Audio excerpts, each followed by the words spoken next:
Hello, and thank you for stopping by and learning and growing with us this week. It is our pleasure to present Dream First, Details Later, Art in Education, and the link to diversity, equity, and inclusion across the disciplines. I'm Kathy Francis, Executive Director of the Mid-Atlantic Center for Emergency Management and Public Safety at Frederick Community College. Joining me in this presentation is Dee Dee Culp, Program Manager, and Joe Rafter, Instructional and Technical Designer. For years, MSDE and the MACEM and Public Safety have partnered to support instructors of the CTE Homeland Security and Emergency Preparedness Program. This means support for the needs of practitioners coming into teaching and educators mastering new content. The principles of diversity, equity, and inclusion, while receiving plenty of well-earned attention currently, have always directed our practitioner and academics to presenting content in a variety of modes to ensure that our learners are finding it relevant and mastering the content. Art has been supporting our DEI work for decades. An example is the photo of the mural located in Frederick, Maryland. The image is of a local civil rights leader, Lord Nickens. The mosaic consists of an image of Nickens himself, 7 birds, and a quotation from the activist. In a time when we're all witnessing civil unrest and discussing emergency responses and roles, an activity could be to research this mosaic, and it's rich with symbolism, from the number 7 to the doves, to the location in which it resides, to the way he's facing, the direction the doves are flying, to interpreting Nickens' featured quote, which reads, "We are all one people under one flag." I invite Mr. Joe Rafter, our instructional and technical designer, to talk to you just a little more about DEI. We are in a moment of great opportunity, one in which education leaders, teachers, students, and importantly, community stakeholders are open to dialogue about diversity, equity, and inclusion in education. It is not an easy conversation, nor should it be, and it may never become an easy conversation. However, there are 3 simple, essential questions that educators can return to over and over again. These questions permit us as educators to remain focused on our mission. We must continually ask ourselves, who is thriving in my classroom? Who is not thriving in my classroom? And what about me and the decisions I make are influencing these results? Every one of us has a story. Every one of us brings that story with us everywhere we go. We have no control over this reality, but what we can control is our attitudes, words, and behaviors in our professional practice. We hold in our hands a powerful gift and an awesome responsibility.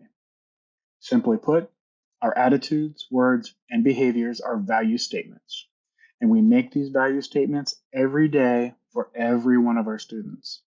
Most importantly, our value statements ultimately become part of their story. Our classrooms are richer and more vibrant when those stories are embraced and valued. Our stories may be different, but our humanity links us together. Our diversity is our strength.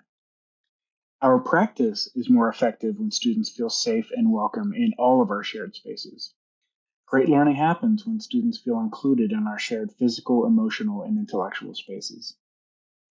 Our greatest challenge, though, faces us only after our students feel valued and welcomed in our classrooms. It is then that we make our instructional decisions that are critical for the success of our students. Our stories include teaching and learning preferences. Our stories include intellectual capabilities, but most importantly, our stories include the daily realities that impact teaching and learning. Our challenge is to be sure that the decisions we make that enable our students to thrive in the classroom are equitable for all. We need to fill our toolboxes with the core competencies and professional practices that will permit us to answer that first simple, essential question. Who is thriving in my classroom? Everyone is. So, art in education, why does it work? While labeling audio, visual, and kinesthetic activities as learning styles has really kind of lost its luster, we've talked about that a lot. and understanding that students are better able to assimilate content that is offered in a variety of modalities leads us to think about the many ways we can really engage our students in our classrooms. Research supports that case studies which involve as many as the 5 senses as possible in a learning activity do enhance our memory, our attention, and the skills acquisition. So, creating something new and manipulating materials as it would occur in an artistic endeavor is one strategy to take advantage of the way we all learn. Notice the images on the screen. I'll talk a little more about them in just a few minutes. So, mixing it all together. Perhaps you're thinking, so what? What is my takeaway? How does this really fit in the Homeland Security and Emergency Preparedness curriculum? We use word patterns, charts, diagrams all the time, and we talk about these in class, but we're only engaging the language centers of our brains in these activities. Critical to sharing ideas, language is the most common mode for teaching. But when we engage the senses and the creative parts of our students' thought processes, we can also ensure that they can remember and apply what we've just talked about. And certainly in this business, application is very important. So let's use mitigation as an example. The photo on the right side of your screen is a 40-year, multi-million-dollar public and private partnership in flood control. The catalyst for this project was 2 devastating floods in the 1970s, causing massive destruction in the historic downtown Frederick area. P3s, or public-private partnerships, came together with the city of Frederick in an ambitious flood control project to protect its historic downtown. The innovative design called for the installation of an underground system of concrete conduits capable of holding a combined 5.7 million cubic feet of water and able to convey storm water safely through downtown Frederick. So with the engineering aspects delivered below grade, the project's ground level space was available for the development into a new linear park, and it is absolutely lovely. To capture a sense of Frederick's rich history, the project includes mosaics, iron and stone imagery on the walkways, the bridges, and the buildings along the creek. Yes, it was a mitigation project, but yes, art was a part of that. A few questions. Why is it important for the community's psyche to restore and capture its sense of history? How does art tell the story of the devastating floods and the recovery project? And how does art connect the past to the present? So let's keep thinking as we go just a little deeper. We've all done those tabletops, many of us as practitioners or even in our classrooms. We use the maps, the tabletops, the game boards, and it's natural to apply 3 dimensions to a case study. So if you encourage your students to use video and sound in your presentations, it's just one additional level to engage their senses in teaching and learning. We can do this with almost any content, though sometimes we don't often consider it. Organizational charts, roles, responsibilities, they can all come to life in 3 dimensions. Using beads or marbles to represent scarce resources, or building models of floodplains and urban search areas are just a few ways to introduce art into your classrooms. Any number of your MSDE, Homeland Security and Emergency Preparedness lessons can be adapted to an art education model. And we've offered some examples in today's handouts, and I'm going to share one with you today. The concepts that students learn over time are often attached in memory to the lesson or to the time in which they were learned. So organizing and blending concepts into the larger picture requires some support from a great teacher. And I'd like to introduce you to one of our great teachers, Ms. Dee Dee Culp, our program manager also, as she reviews the second handout for today's lesson. So any number of your Homeland Security and Emergency Preparedness lessons can be adapted or enhanced by adding a kinesthetic element, a creation or art element, so that students are learning in a new way, same material or even new material, that they're interacting with so that they can retain the information a little longer. They have applied it in some way so that it has a relevance to what they do every day. And research shows that this does improve assessment scores later, and that there might be a longer retention and also a faster assimilation of new material. So how might you apply these to the curriculum that you have? Let's say in Foundations, Unit 2 and 3, when you're talking about the roles and responsibilities of agencies that work together in emergency management, you could use the model that Kathy's given you for your students to create a model of an EOC or of an agency or a set of agencies within their local community. And this lets them see in 3 dimensions the interrelation between the agencies, the people or position titles in the agencies, and will help them remember a little longer and be able to see how those roles interact with each other to make a whole. In Sciences 1, in Unit 3, you talk about risk assessment. You can have students draw different disruptions to their daily life on cardstock, and then they could, by teams, color code them by likelihood, and then they could put them in order of the danger or threat that they pose. Then you paste them on the wall in a thyromatrix. Before the students have to make their own matrices, they've done this all together and seen how the parts come together to make something that they can use. And then the last example I have for you is when you, in Homeland Security Sciences 1 and 2, you talk about leadership and planning, and you do case studies. So you could use the message of mission-driven leadership, have the students take an online test that tells them what the values that drive them are, and I'll share a link. It will come up with 3 values that drive how they think, how they meet objectives, how they set their goals. You can use metal stamps and stamp an acronym that they create on a washer, a cheap washer from Home Depot, and then they put that washer on their keychain, on a lanyard, on their student ID lanyard, whatever fits for them. And it will help remind them of their objectives, what's important to them, what should drive their decision making.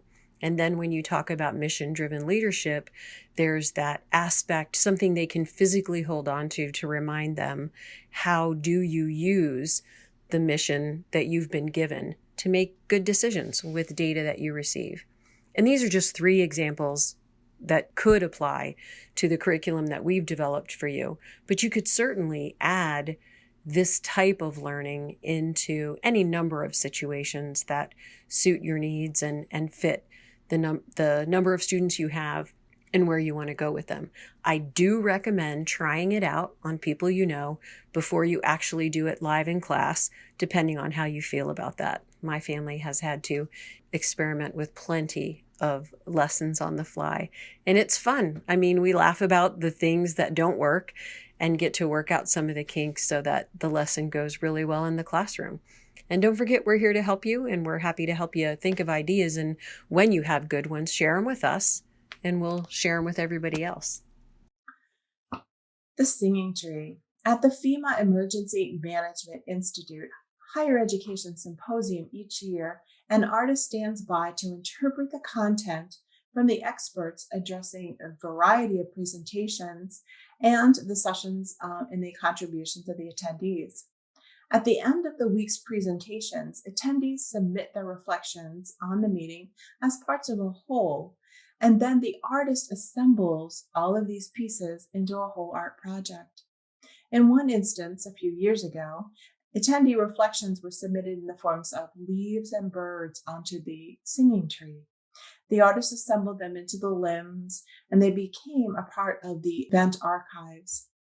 You can use the same activity in the classroom to support your student recollection of a lesson, a plan, or an entire semester of learning. So the singing tree that you see on the screen is just an example of one of many. Its original goal was to promote healing of diverse communities through creativity. The concept begins by focusing the reality in which we hope to create. We then pave the way to building towards this reality through the use of art inspired by nature. The singing tree is a structure with an artistic depiction of a tree on the earth in space, with the branches and leaves representing themes and key concepts in the initiative. There are over 20,000 singing trees in 52 countries, and many trees have been developed with a focus on no justice, no peace. The activity is designed to promote innovation and achieve unity through creativity. We're modeling all the guidance that we're providing to you today. And the Mason and Public Safety commissioned an artist to help us build our own singing tree. And the members of the team gathered with reflections of our Reclaiming Humanity series. So a little more about our Reclaiming Humanity initiative. We began our academic year by inspiring a dialogue among our senior public safety and academic leaders regarding the challenges and the opportunities related to enhancing public trust and the role of academia in promoting the value of public safety professions. This leadership forum was conducted over several virtual meetings and addressed current themes within the discipline. The 4 guiding themes of the initiative included public trust and confidence. The second was our founding values, civil rights and civil liberties. The third, due process, effective procedural justice. And the fourth, enhancing community relationships, strengthening current and forging new. For those of you who attended, you know that we at Homeland Security, first responder, community organizers, and other academic leaders meet over the course of a year to talk about the loss of community trust and the threats to our first responder safety that have evolved into crisis over the past few years. Our artists collected these reflections and created a visual representation of how confronting emerging threats and really asking these tough questions informs our course content. We'll display our finished product in the offices we share on campus in the new space in which we're moving in February of 2022. So you're able to see the first half of our tree on the right side of your screen. This is just one example of the projects that you can bring into the classroom to take advantage of the many ways our minds recall and assimilate our experiences into useful information. If you participated in the Reclaiming Humanity sessions, where you have reflections of how the pandemic or disaster response has impacted you over the last year, consider adding a leaf of your own to the artist's rendition of the Reclaiming Humanity tree. We'll offer leaf cutouts, and they're here at the link for you. You can print and develop them as you see fit. We'll be sure to report back on the finished product and that it represents all of us who've shared in this experience in the last year and a half. So thank you for stopping by for Art in Education and the connection between diversity, equity, and inclusion in the Homeland Security and Emergency Preparedness curriculum. Have a wonderful day.